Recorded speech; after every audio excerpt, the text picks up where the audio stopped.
ચૂંટણી આવતા જ નેતાઓના જીભના લોચા વળવા એ તો સામાન્ય છે, પણ જ્યારે વાત ગુજરાતીઓના સ્વાભિમાન પર આવે ત્યારે વિરોધનો વંટોળ ઉઠવો તે પણ સ્વાભાવિક છે। ત્યારે કોંગ્રેસ નેતા મલ્લિકાર્જુન ખડગે દ્વારા ગુજરાતીઓ પર કરવામાં આવેલા કથિત બફાટના વિરોધમાં આજે સુરત સહિત સમગ્ર રાજ્યમાં ભાજપમાં ભારે રોષ જોવા મળી રહ્યો છે।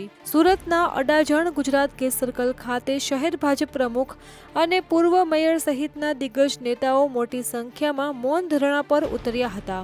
મોઢા પર કાળી પટ્ટી બાંધી અને હાથમાં વિરોધ પ્રદર્શિત કરતા પ્લેકાર્ડ સાથે નેતાઓએ સ્પષ્ટ સંદેશ આપ્યો છે કે ગુજરાતીઓના સ્વાભિમાનનું અપમાન હવે સહન કરવામાં નહીં આવે। તો બીજી તરફ અમદાવાદમાં કર્ણાવતી મહાનગર ભાજપ દ્વારા પણ ઇન્કમટેક્સ 4 રસ્તા પાસે મહાત્મા ગાંધીના પુતળા પાસે કાળી પટ્ટી ધારણ કરી મૌન વિરોધ પ્રદર્શન દ્વારા કોંગ્રેસનો વિરોધ કરવામાં આવ્યો હતો। અમારી તમામ માહિતીથી અપડેટેડ રહેવા માટે જોડાયેલા રહો ત્રિશુલ ન્યૂઝ સાથે।